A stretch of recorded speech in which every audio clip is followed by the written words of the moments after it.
Bienvenue à toutes et à tous pour cette nouvelle vidéo de présentation qui va porter sur le nouveau boîtier de Bitfenix, le Survivor, un boîtier qui est fait pour les LAN, donc qui est pas trop lourd, 10 kg, format moyen tour plutôt classique, et aspect extérieur de type rugged avec une coque en plastique qui se veut résistante justement pour les LAN.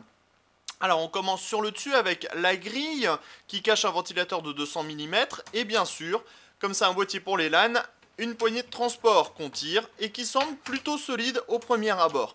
Un peu plus en avant, une trappe qui cache les différentes prises additionnelles, power on, gestion des diodes du boîtier pour éteindre les petites diodes rouges des ventilateurs et de la façade à l'avant, bouton reset, 2 USB 3.0, 2 USB 2, un eSATA, 2 audio.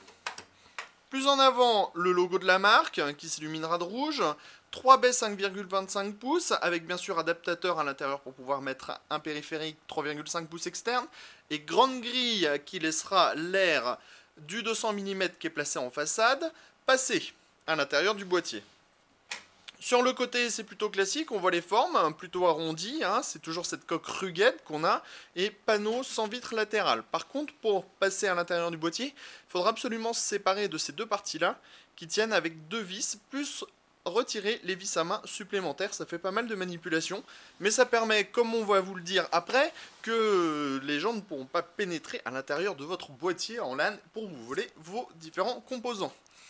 Ensuite, on a à l'arrière deux passes cloisons, un passage pour les câbles en USB 3, l'emplacement Yoshi carte mère, emplacement pour un ventilateur additionnel en 120 mm, 7 slots d'extension avec du mesh, et enfin emplacement de l'alimentation dans le bas avec son filtre qui est extractible, mais il faudra encore une fois démonter ceci.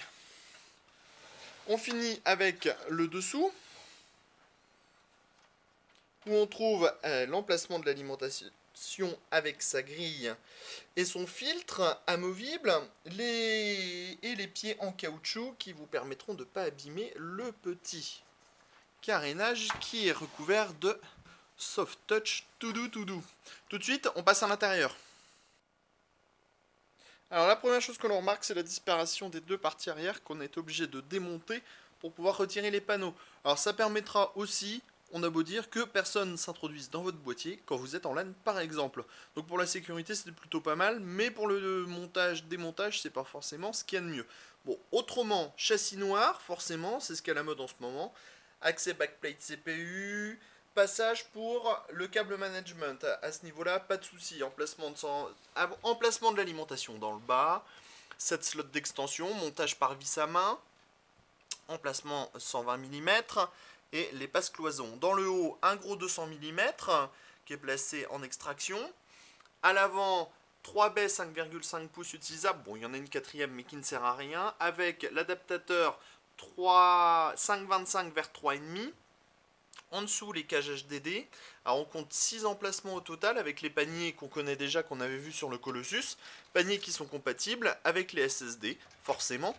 Devant cette cage, un 200 mm qu'on voit pas puisqu'il est dans cette partie ici. Et chose intéressante, la cage HDD est extractible très facilement, ce qui vous permettra de mettre des très grandes cartes graphiques. C'est tout à peu près pour l'intérieur. On découvrira le boîtier très prochainement dans son intégralité dans notre test la semaine prochaine. Non, sûrement vendredi. A plus tard.